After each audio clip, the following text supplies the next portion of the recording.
Der er ikke nok bevægelse for AGF. Spillerne får en boldholder. Dejani, Eckersley. Og igen. Og så Arne Johansson. Ja, og så er der scoret. Arne Johansson tager den godt med venstre benet. Og runder lige Mads Asen. Og så står det 1-0 til AGF her, hvor vi har passeret den halve time. Der var så AGF-målet fra åbent spil. Der kom det, Jens Jørgen. En 3-mod-4 situation, for de får fint spillet igennem efter Jarne indlægget. Igen skråt bagud banen. Jeg ved ikke, om det er noget, de har aftalt. Det er tredje gang, vi ser sådan en indlæg, der går på den anden side af midter for forsvarende. Asen for langsom i vending, men selvfølgelig en fin første berøring der fra Arne Johansson. Der har været meget udskæld på det seneste, men så måske kan blive helten i dag. Og lige håndslag her mellem Jesper Sørensen og chefen Peter Sørensen. Ja, et angreb, der lignede det ved at gå i stå, og så kommer de alligevel rundt om Mør og Morten Rasmussen. Glimrende AGF. Og hvad så Horsens? Og hvordan reagerer AGF selv på det her? Nu har de en kamp, hvor de gerne vil have den. Og jeg kan se, at det er stadig igen. Skal sætte fart på. 4-3. Ja, det går for mig at stå. Ja, det gør det. Eckersley. Ny mulighed helt over. Modsat ligger Stefan Petersen der. Stefan Petersen! Og der er der ikke offside. Det er der ikke. Der står 2-0 til AGF. Igen. Arne Johansson. 2 mål inden for 1 minut. Ja, så skulle man ikke sige, at de ikke kan score i åbent spil. Og vel siger de uskarpe AGF-spillere. Og det er der virkelig åbent der. Men godt skiftet. Prøv lige at se, hvor uskarpt det er, Stefan Petersen. Det er altså et spark på mål. Det tror jeg, det er. For ellers er det jo rigtig, rigtig smukt. Men Arne Johansson i hvert fald hurtig tanke og handling for at vende foden rigtigt. Og det kommer altså rigtig hårdt for Stefan Petersen.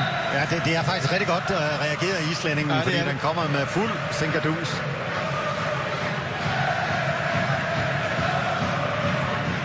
Det var en voldsom en for Horsens. Ja, Altså, den sviger, den her. Og det begynder jo så at ligne lidt sidste sæson, hvor AGF også sådan kom lidt halvskævt i gang med turneringen. Og så tog her til Horsens og vandt 3-0.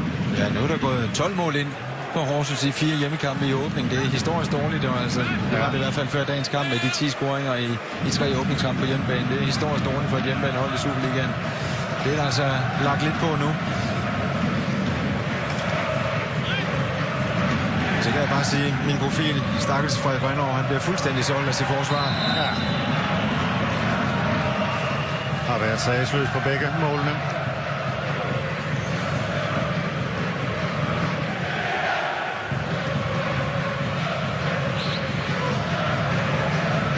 Ja, men interessant for AGF også med det program, de har efterfølgende. Interessant fase, de går ind i nu. Det er som du siger, Jens Jørgen, om de kan gentage kunststykket fra sidste år. Frispark fra Kortegård. Lækker Kure. Men de skal først have lukket den her kamp ned. Ja, og Horsens, de kommer altså frem med mange folk, og det giver kontramuligheder her. Nu bliver det bremset den her gang. Men de ligger lurer nu, AGF, på det, som vi ved, de er rigtig skarpe på. Og spørgsmålet, om Horsens skal svare igen. Spilmand med indlæg der, og Kure clear igen. Ja.